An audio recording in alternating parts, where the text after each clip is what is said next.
Katılmıyorum yani kararı doğru bulmuyorum. E, Bunu da ifade ettim. Yani artık basına da sosyal medyada da konuşuyorum ve ifade ettim. Bunu doğru bulmadım. Yani şunun için doğru bulmuyorum.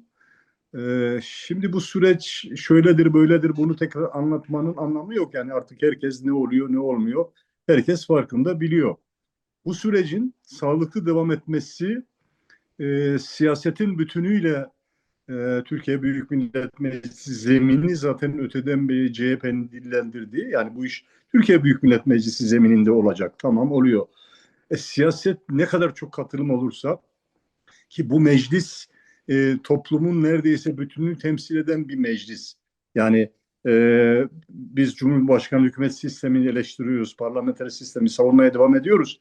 Ama bu yapı işte ittifaklar çok küçük partilerin oylarının da anlamlı olması çok sayıda siyasi partiyi mecliste temsil edilme imkanı verdi. Bunun için geniş bir toplum kitlesini temsil eden bir meclis ve bu meclisin bütün partilerinin bu sürece katkı sağlamaları, taşın altına elini koymaları son derece önemli.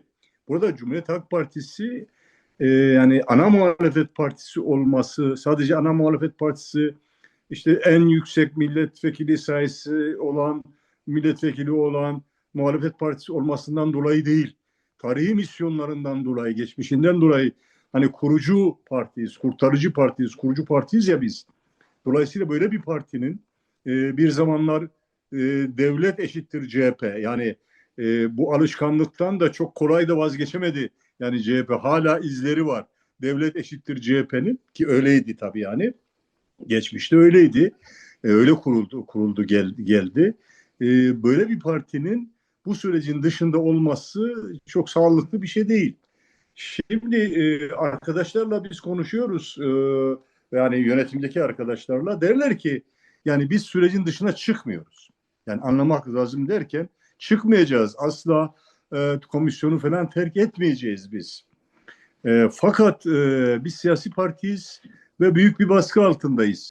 Cumhuriyet Halk Partisi e, bu sebepten dolayı çok da zarar gördü. Yani üzerine çok gelin çok zarar gördü ve ondan oy mu önemli, Türkiye'nin geleceği, insan sağlığı bunlar ayrı tartışmalar yani. Elbette yani önemli olan çok oy değil ama siyasi parti bunlar ve bu sebepten dolayı e, daha farklı partilere seçmen kaybetme bu endişeleri yaşıyor.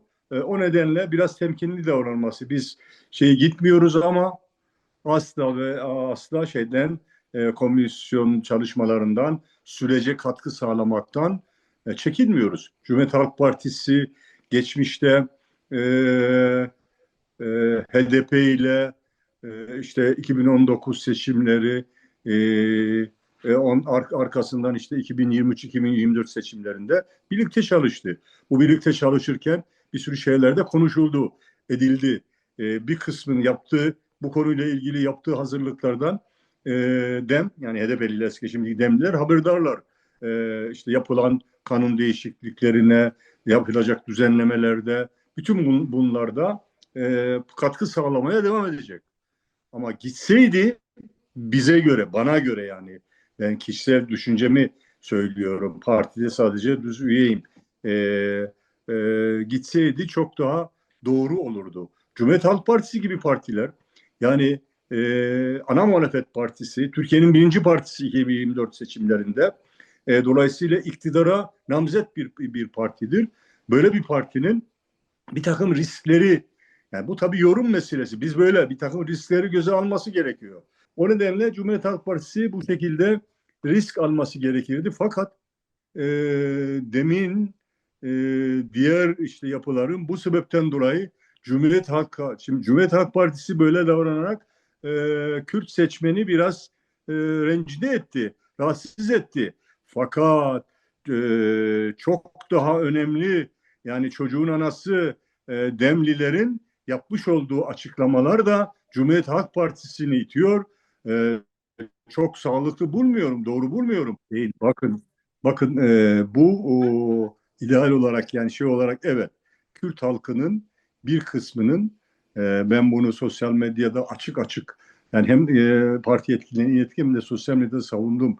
Yani siz yani her şey oyla hareket ediyorsanız bakın bu Kürt oylarının büyük çoğunluğunun onayladığı Diyarbakır'da %60'larda işte İstanbul'da Türkiye'nin %10 böyle bir parti var.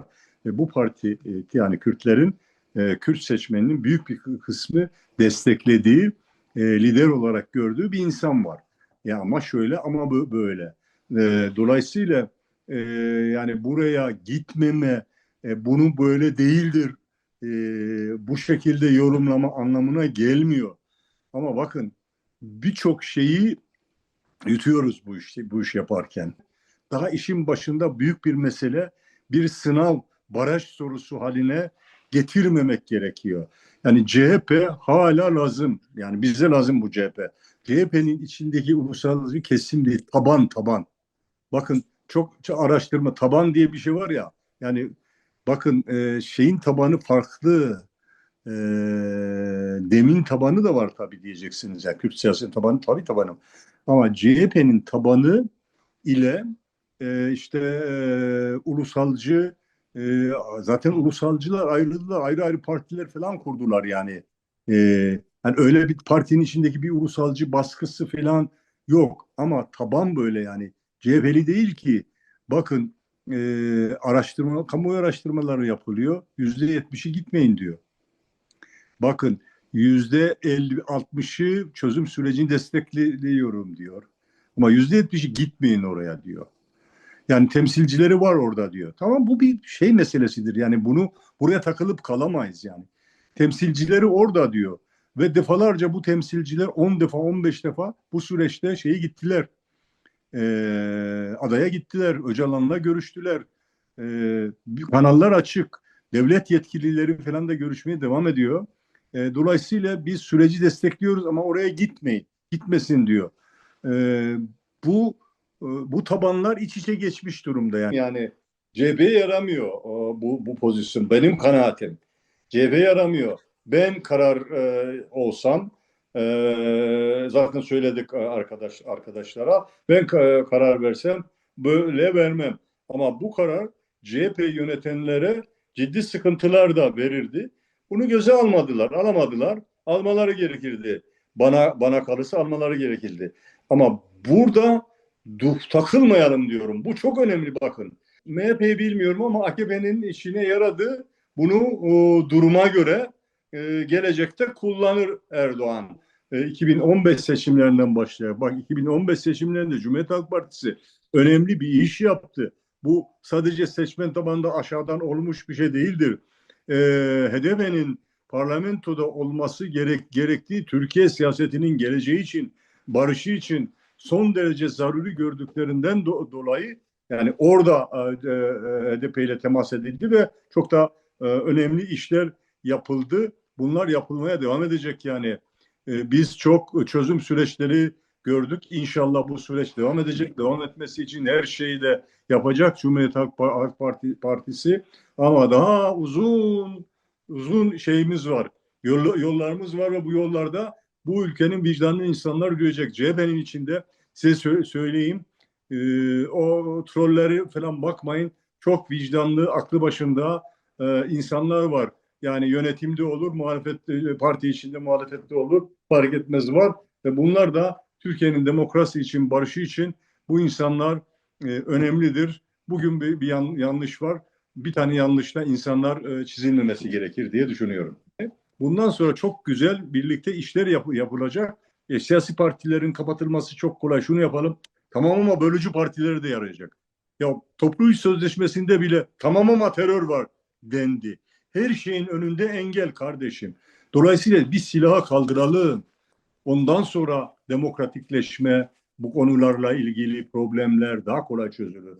Ya şimdi Avrupa yerel yönetim şartı ta bizim SHP'den beri konuştuğumuz bir konudur. Şey yapılamıyor. O takım maddeler bakıyor ama bölünmüyor diyor. Kalkınca silah ortadan kalkınca bu işi çok rahat bir şekilde konuşacağız diyorum. Sizin yani e, hukuk devletinin olmaması, yargı ile ilgili problemleri, tutuklamayı cezaya dönüştürülmesi gibi ciddi problemler var. Bu problemleri daha rahat konuşacağız, daha rahat yol alacağız. Dolayısıyla silah kalksın. Ya ne olursa olsun silah kalksın, memleket bölünsün, öyle bir şey söylemiyoruz. Zaten kimse öyle bir şey söylemiyor. Bu görüşmenin bir psikolojik etkisi olacak. Yani Türkiye Büyük Millet Meclisi'nin temsilcileri sorunun birinci dereceden muhatabıyla konuşacaklar. Bunun bir takım şeylerin kırılmasında etkili olacak. Böyle bir faydası olacak bunun. Burada yapılacak yasal düzenlemeleri iki gruba ayırmak gerekiyor. Bir tanesi bu süreçle ilgili, yani işte taraflarla ilgili, özellikle işte PKK'lıların bundan sonra yaşantıları nasıl olacak, ne olacak, af mı çıkacak, topluma yeniden kazandırılması neler olacak, silah bırakıldı, nerede bırak? Bu konularla ilgili bir takım düzenlemeler gerekiyor. Bir bu var. İkincisi genel demokratikleşme. Zaten şunu diyoruz biz. Silahlar bırakıldıktan sonra zaten silah olmadığı yerde her şeyi konuşacağız. Yani siyasi partiler daha serbest siyaset ortamında her şeyi konuşacağız. Yani demokrasi içinde dünya yeniden keşfetmeye gerek yok yani. Dünya herkes biliyor. Bunlar konuşulacak, tartışılacak. İşte talepler, e, yani yasaklar nasıl kalkacak, ne olacak? Bunlarla ilgili e, değişik ülkelerde neler yapıldı? Biz bununla ilgili Cumhuriyet Halk Partisi olarak geçmişte çalışmalar yaptık ve 20'ye yakın kanun teklifi verdik meclise bütün grubun imzasıyla. Orada da var bunlar. Bunları o HDP'li arkadaşlara da vermişiz. Orada var bütün bunlar. Bunlar konuşacak. Nereden başlanacak? Bence şeyle ilgili başlanacak, yani süreçle ilgili başlanacak. Nasıl olacak? Yani bu insanlar nasıl olacak? İşte değişik ülkelerde farklı uygulamalar olmuş. İşte aflar çıkmış ama afda arkada bir toplum var. Yani ne olursa olsun filan şeklinde çıkmaz. Dikkat edilir. İşte olaya karışmamış, kaydı olmayan insanların daha kolay bir onlarla ilgili düzenleme ya da aynı düzenlemenin içinde bunlar yapılır. Ama tabii burada oyunun tepkisini de çok dikkate almak gerekiyor. Toplumsallaşma, hep konuştuğumuz bir şey var. Barışın toplumsallaştırılması. Bir önceki süreçte daha oradan başlandı. İşte akil insanlar kuruldu, Türkiye dolaşıldı filan. Yani şimdi sanki öyle yapılmadı. Toplumun barışın toplumsallaşması ile ilgili bir sorun var. Yani bu sorunların karşılıklı bir şekilde ele alınması gerekiyor. İnsanlara bütün bunların anlatılması gerekir. Ee, Öyle düzenlemeler yapılır ki kimilerine eksik gelebilir, kimilerine fazla gelebilir. Bunların orta yollar bulun. Bunlar yapılır hepsi. Ya burada iyi niyetler, samimiyetler son derece önemlidir. Bunların hepsi yapılır. Adım adım yapılır bazen de. Hepsi birden yapılmaz, adım adım yapılır. Demokratikleşme ile ilgili, genel anlamda demokratikleşme ile ilgili süreçse daha geniş bir zamanda olur sırayla. İşte anayasa değiştirilmesi gerekiyor. Anayasada öncelikli değişmesi gerekli şeyler var. Bazı şeyler vardır bir anda değişmez, yazılamaz yani. Bunların anlatılması gerekiyor. Bunların hepsi olur. Bence Öcalan bu konularla ilgili çok mantıklı şeyler söylüyor. Çok doğru şeyler söylüyor. Çok maksimalist talepler de talep demeyeyim ama şeyleri yok, yani teklifleri yok. Yapılabilecek teklifler var. Bunları artık bu komisyon e, işte gitti gitmedi, kaç kişi gitti tartışmalarına zaman kaybetmemeli. Bunlara vermeli ve bu süreçte tabii uzmanlarla çalışacak komisyon. Komisyonda da çok uzman arkadaşlar var ama yani uzman derken hukukçu olmak yeterli değil bu iş uzmanlık için. Bu işi incelemiş etmiş insanlar olması gerekiyor. Tabii dünyada olanlardan ders alırsınız. Birebir dünyada işte İngiltere'de böyle oldu, İspanya'da böyle oldu. Bizde de birebir olsun. Bu mümkün değil. Türkiye'nin koşullarına göre şeyler yapılır. Yani bunlara zaman ayırırsa, komisyon artık bunlara bir yönelirse hiç bu şekilde tartışmalara vakti de olmaz. Yani işte kimi diyor ki öyle görünüyor işte. Bunları takmışlar. Öcalan'la ilgili bir düzenle iyileşme oldu mu hiçbir. Öyle değil yani. İnsanlara bir düzenleme yapacaksınız. Sürecin devam edebilmesi için ister istemez bu insanlarla ilgili bir düzenleme yapacak. Bitmiyor ki. Devam edebilmesi için diyorum. Devam edebilmesi için. O nedenle tabii demokratikleşmeyle ilgili dil ne olacak? Bölge yerel yönetimler nasıl olacak? Evet yani Öcalan işte federasyonu, özellik filan bunları 20. yüzyılın, 19. yüzyılın şeyleri olarak bunun yerine işte demokratik cumhuriyet işte farklı şeyler getiriyor. Ya onlar tamam federasyon, özellik tamam belki 20. yüzyılın şeydir şimdi yeni şeyler ama ne yapılacak yeni şeyler nasıl yapılacak?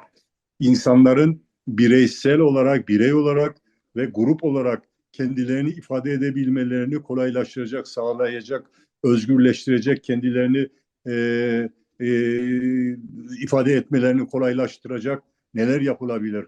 Yani bir insanın tabii insanların mutlu olması, yani can güvenliği gerekiyor insanların öncelikle bak silah, can güvenliği geliyor. Karınlarının doyması gerekiyor yani ekmek, bu da çok önemli. Refah ve arkasından özgürlükler. Bu üç şey yani insanı mutlu eder. İnsan bu üç şey varsa kendisini gerçekleştirebilir, güzel şeyler üretebilir, şiir yapar, sanat yapar, mimari yapar. Bunlar varsa yani güvendeyse, toksa ve özgürse insan bir şeyler yapabilir.